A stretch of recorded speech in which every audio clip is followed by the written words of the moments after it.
Hey there guys, it's your boy Glimmer, coming at you with a very special, very awesome video today. We have some big news updates, some gameplay updates for Sword Art Online Fractured Daydream.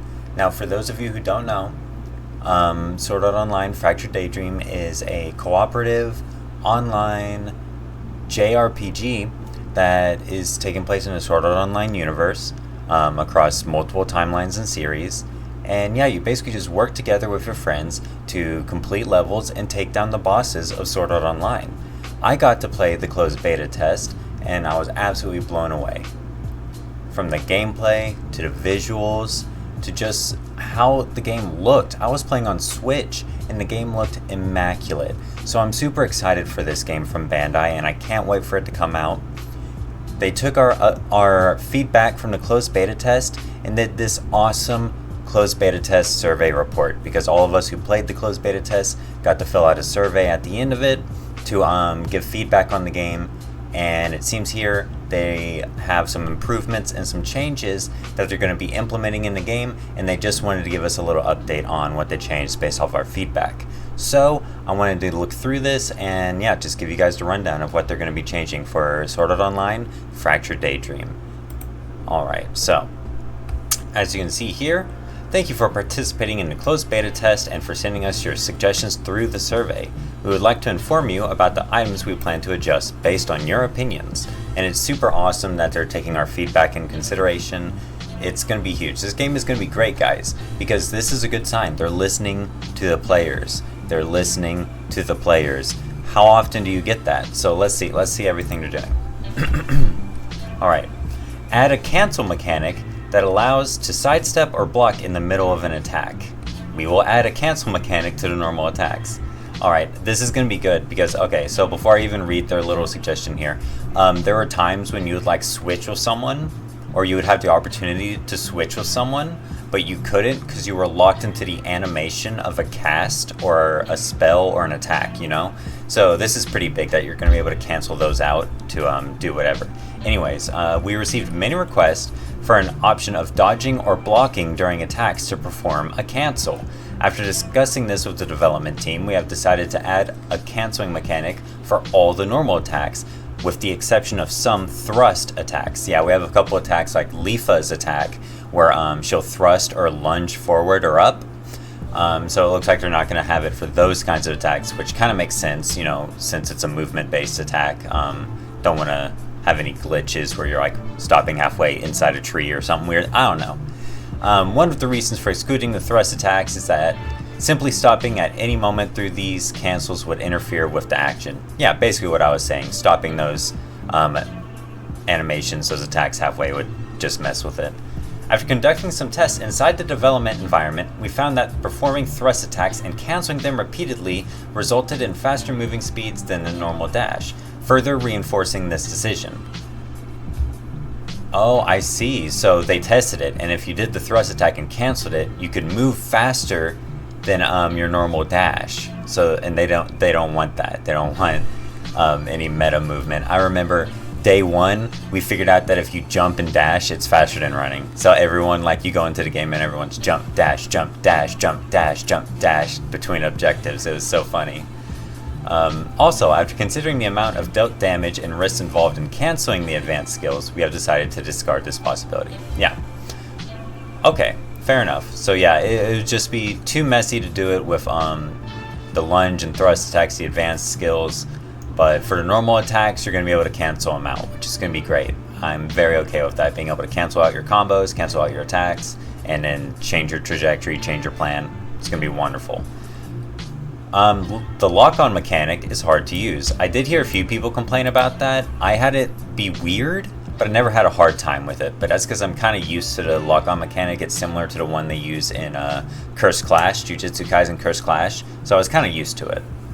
And they say we will incorporate various improvements. Let's go through this. We received many comments and requests about the lock-on mechanic. We will implement the following adjustments. Extend the lock-on distance, so you're going to be able to lock on from farther, obviously. The lock-on target will be adjusted to consider not only the distance to the center of the screen, but also the distance between itself and the target. So it's not just going to be about where you aim, it's also going to be about where your character is positioned in relation to them. That's also going to affect it now. Adjusted the controls to switch between targets when using the lock-on. I heard about this a little bit.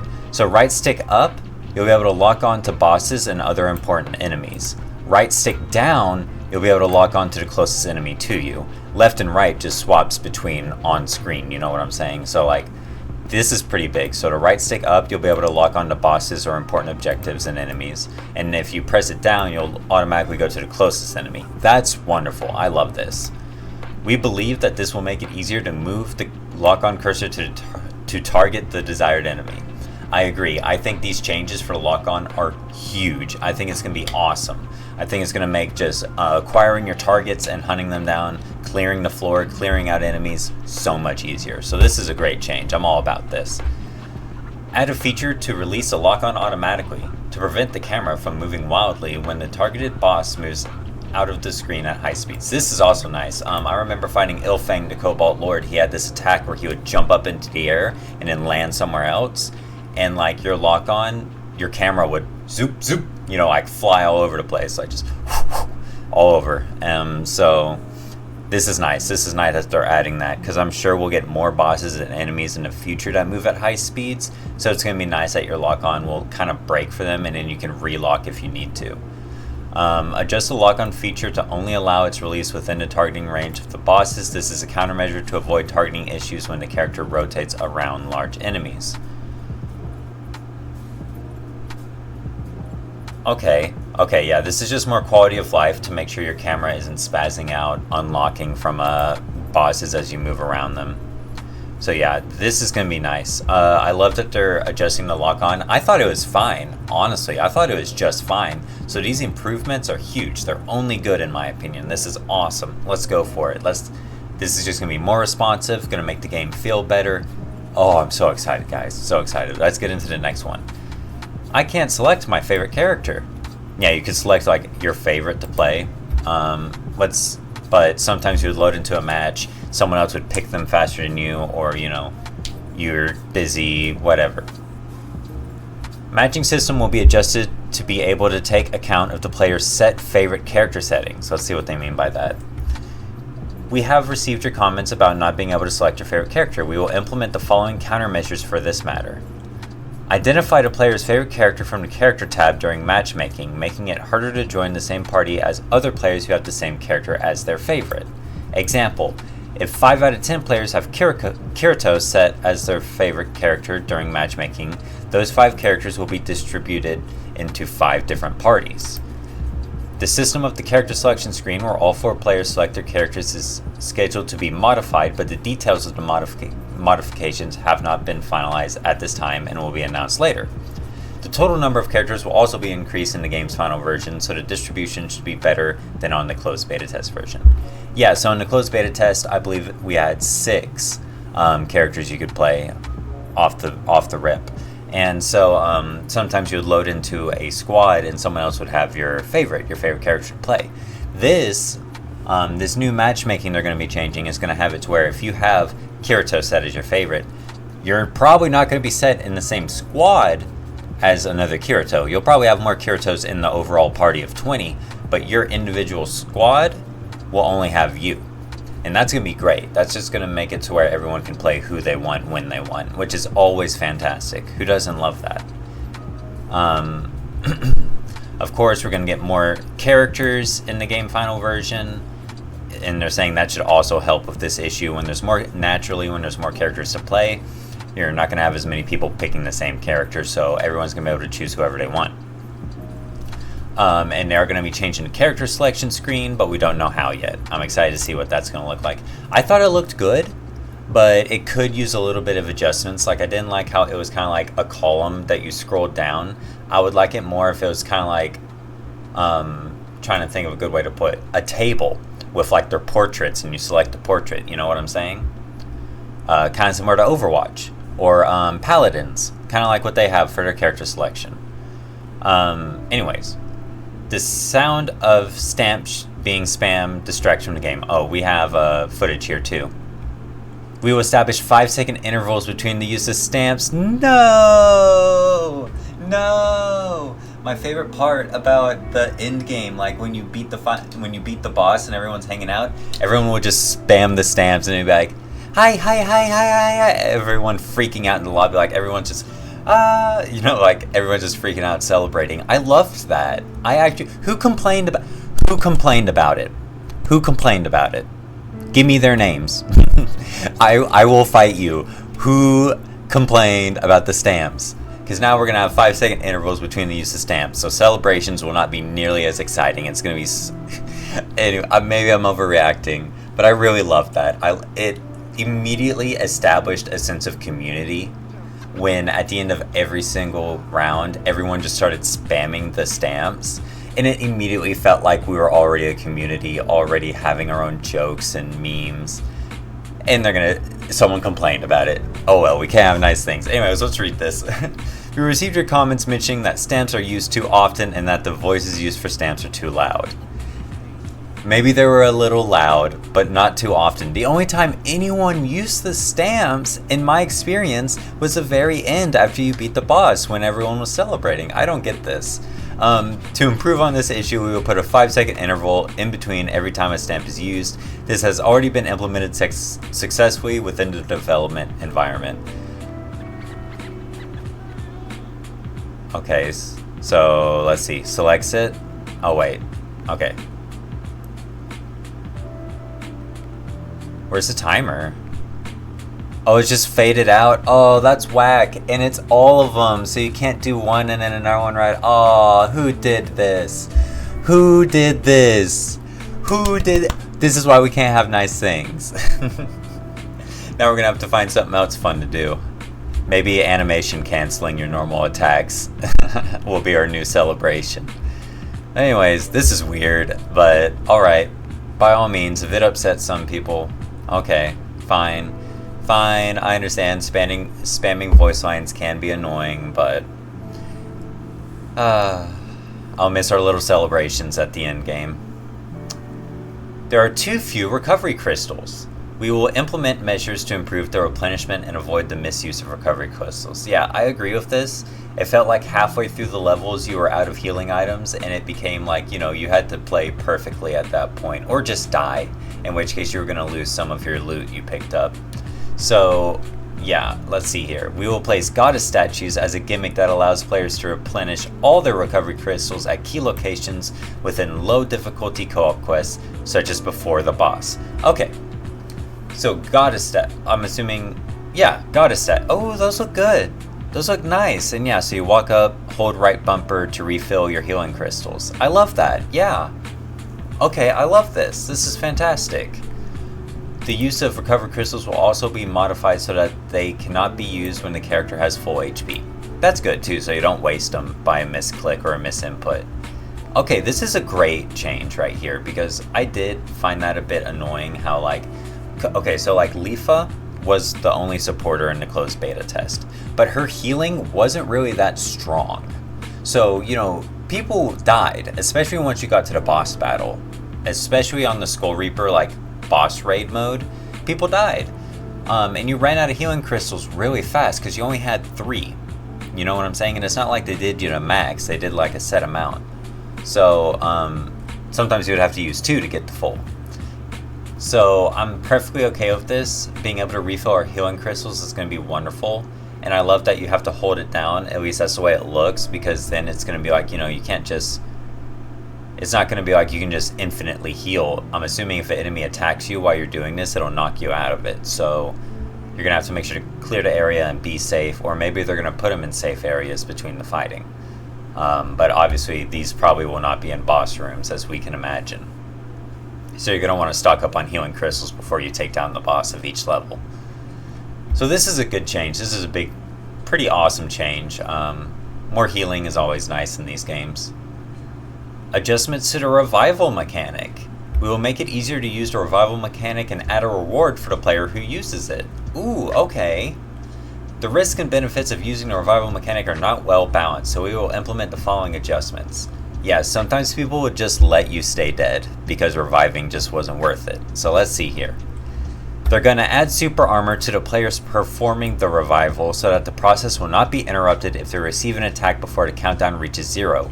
Please note that the revival will not be interrupted when attacked, but you will still receive damage. I love that. That's awesome. That kind of reminds me of Ultra Rumble, how you can open boxes and like pick up civilians while getting hit if you have your shields, but like you still take the damage, but you can still complete the action. So now we're getting that in Fatal, sorry, I almost said Fatal Bullet, Fractured Daydream. We're getting that in Fractured Daydream, where if you're reviving someone, reviving your teammate, you're going to complete it as long as you continue the action. It doesn't matter if you take damage. So if you have a good supporter around, you should be able to revive someone no problem, and they can keep you supported. This is a great change. A recovery item will be dropped after successfully completing a revival to reward the player who took the risk to revive a fellow team member. I love this too. So you're going to get you're going to get health after reviving your buddy. So even though you're taking damage, you're going to get health back. You're going to get healed up as long as you complete it. So you're only going to get punished if you start healing them and then leave them, because then you're not getting your healing item. This is amazing. Guys, this is amazing. Imagine if when you revived or picked up a teammate in Ultra Rumble, you got a healing item. This is just crazy. This is so awesome. I love this. I know I keep comparing it to other games, but that's because it's a Bandai game, and I can obviously see the inspiration they're taking from their other titles. You know, the aim system being similar to Curse Clash, the revive system now being pretty similar to Ultra Rumble. It's pretty cool. Having down team members that could not be revived laying around when a mission is cleared will make it seem as if they lost. So all down teammates will now be revived automatically after completing a mission. Yeah, like if you were down and they beat the boss, you would stay on the ground, like knocked out, until your normal revive timer, or if someone picked you up. But now, once you beat the boss and clear the level, everyone gets up, everyone can celebrate, have a good time. So these are all great changes to the revive mechanic. You know, you're going to be able to revive people easier, you're going to get rewarded for it, and no one's going to be down at the very end. Everyone can celebrate standing on their feet. I love this. Great changes so far. It's hard to see the difference between the characters' roles. I concur. So, you know, we had Agil for a tank, and he didn't really feel like a tank. He just felt like a slower damage, like a slower Kirito. So it'd be great to have him feel more like a tank, actually taunting people and actually sponging the damage. Lifa was a supporter, but she barely felt like it. Her healing was almost non-existent, and she only had one ability that really supported the team, you feel me? So yeah, I definitely feel like they could do a little work when it comes to making the roles feel better, and feel more unique. So let's see what they have here. We will do some adjustments to make the variety of the roles stand out more. Fighter and Rogue increase the power of basic attacks, so they're going to hit harder. Supports increase recovery buffs and decrease power of the basic attacks. So yeah, like Lifa could do it all in the beta. She was my main because she was like as good as Kirito in doing damage, but she could heal. So they're decreasing the power of supporters and increasing their recovery, which I'm so okay with. This is how support should feel. Tanks enhance blocking actions and increased hate generated by taunts. Yes, what did I just say, guys? What did I literally just say? Tank needs to feel more like tank. Support needs to feel more like support. I honestly don't feel like they needed to do anything for fighters and rogues, but I guess it's fair since both supports and tanks are getting buffed. And our one mage character, Oberon, he did feel perfectly fine. He felt like a good mage. He felt fun to play. So it makes sense that that's like the one class they didn't adjust here. We will do separate adjustments for each character, but our plan is to implement the above mentioned adjustments evenly per role. So yeah, each character is going to get micro buffs and changes, looks like. But these are like global changes they plan on doing. So that's going to be great. CPU. Yeah, the computer was a little wonky sometimes. They just kind of AFK or T-pose when you needed them, or they would just whiff attacks. So let's see what they got here. Improvement of several character behaviors. Implemented adjustments to prioritize the use of the revival mechanic. Okay, so the CPU is gonna prioritize reviving down teammates. Improve upon the issue where the CPU characters do not confront the enemies when the player is attacking from a long distance. Okay, so I guess if you're playing like Shinon or Oberon and you tag them from far away and the CPO like wouldn't go to them, they'd stay with you. I remember seeing that a few times. So I guess this says now if you start attacking from a distance, your computer teammates are going to charge into the fight, which I think is great. It definitely feels more in tune with how the game should play if you have computers in your squad. You know, hopefully when the game launches, we'll have full squads, full games, won't have any computers, but it's nice that they're going to be changing this, especially if we're going to have like story missions or like solo missions. Controller button configurations. We will add control types. This is huge because I wanted to adjust the controls to make them identical to other games I play that are third person like that, but it just wasn't available. So let's see here. We received some comments from players mentioning they would want the option to configure the controls freely. However, we will continue to evaluate this option. Okay, so I see what they're saying here. Players wanted to map their own controls, and they're going to look at that option, but they know for sure they're going to add different control types, so different configurations you can pick from. I'm thinking of like Halo days, you know, like Southpaw, Boxer, all those different recon, you know what I mean, different control schemes. It sounds like what they're going to be adding here, so all about that. I was pretty comfortable with the controls. I only wanted to change 1 or 2 buttons, so I'll probably just end up using the default unless they add a control type that has those changes. Alright, synchro counters. Oh, sorry guys. We will extend the reaction range for this mechanic. Fantastic. I'm so happy about this. Because sometimes, like I said earlier, you would get the time for, you know, to tag in the synchro, to sync with them, and you just couldn't because you were trapped in an animation or falling through the air or, you know, whatever. So let's see what they got here. Adjustments to the difficulty of synchro counter itself. Oh no. I'm so stupid. I was thinking this is when the boss would do a big attack and you could all run to the little circles on the ground to counter together. That's what this is talking about. My bad, guys. But yeah, so like I remember Ilfang would have this big attack, he'd charge up, and a bunch of circles would pop up on the ground. If everybody in the room got into a separate circle, then you could block together. It was like a big block. I only ever saw it work once though against the Skull Reaper co-op boss raid. We received mixed opinions about this mechanic. Some players found it easy to use while others considered it hard to use. And I bet that comes down to how many people were playing and if there was communication. Because if everyone's communicating, you could probably block every time on the mechanic as it is. But with randoms and computers, it's next to impossible. We believe it will become easier for the players to use this mechanic successfully as they become used to it. So we decided to discard doing any adjustments for now. However, this does not mean we will not do any adjustments to it. We will do any necessary adjustments based on the feedback received after the game's official release. Okay. So they say that they received a mixed bag on this one, and they understand it might be hard to use, but they don't want to change it yet. They want to wait until it gets into the full game, and if they still get bad feedback on it, then they're going to change it, which I'm fine with that. You know, like I said, in a full game with real players, with communication, not a closed beta, you know what I'm saying? Like, just more players in the game.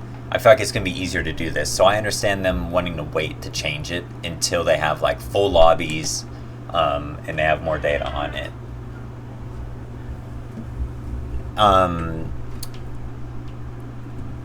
So, yeah. And then they just have some other corrections and adjustments here. Adjust the parameters for the special effects of the equipment. Okay, yeah, because sometimes you would have equipment that it just didn't make sense. You know, like it powers up shock, but it gives you a fire element. You know what I mean? Like you do more shock damage, but it's a fire power up on the weapon itself.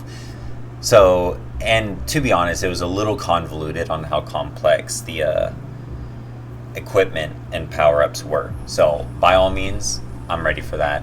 Improvements to make it easier to equip, unequip accessories, same thing. It was just a lot. It was a lot of information. And I feel like that would be the one thing to scare people off from this game is the equipment and power-ups and stats.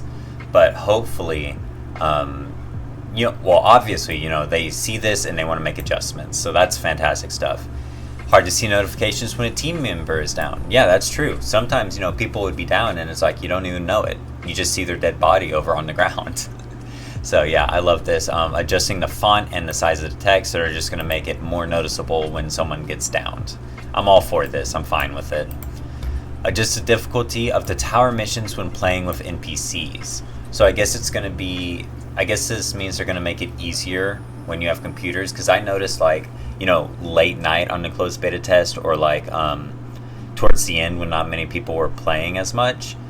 Or especially on the first day, because the first day of the closed beta test was like a Tuesday morning when everyone was at work or something. I imagine it was very difficult to clear some of those missions. So I assume they're going to be adjusting that to take in consideration when you have NPCs in your party. So that's fantastic. Correction of some of the effects that are hard to distinguish. Yeah, that's like my only visual complaint, was there was a little bit of screen clutter when everyone was throwing out abilities. So, yeah, sounds like they're going to make some stuff easier to see and easier to distinguish from others. So I'm all for that, all for it. Ooh, and we got a nice message from the production team. Thank you very much for your participation in the closed beta test and for your feedback survey. As we received more applications than we expected, we apologize to those who were unfortunately unable to take part in this closed beta. That's a good sign. We would like to provide an opportunity for many people to experience the game before it is released, including exhibition and future events, and we will keep you updated on our official channels.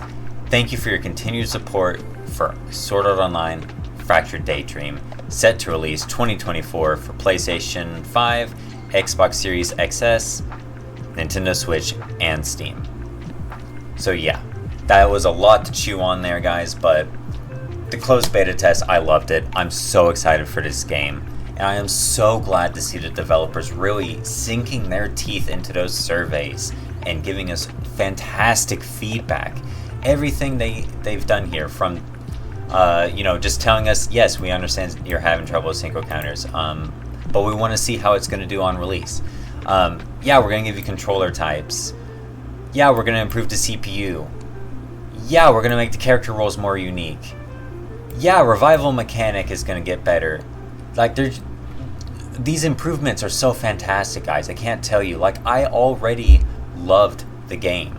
I already loved everything about the game. And now these mechanics are just going to make it so much better. If you guys are interested at all in this game and seeing more content, I have tons of it here on my YouTube channel. Just give it a check out. I got my entire closed beta test experience uploaded here. I got my last video coming out in about a week on that. It makes me sad, but I'm just so excited for this game, guys. I want to get you excited, and I want to get as many people as possible playing this game so that when it drops, we just have a true Sword Art Online experience. I want it to be the global phenomenon, because I have never played a Sword Art Online game that felt more like Sword Art Online. This is the true Sword Art Online experience they're giving us, and we gotta support it. We gotta love it. Come on, get in here, guys. Check out those videos, guys. Thank you for checking out this one and sticking through to the end. I know it was a long one, but we had a lot to cover here. As always, it's your boy Glimmer. It's an honor giving you guys this news, and I'll see you in the next video. Peace out, homies.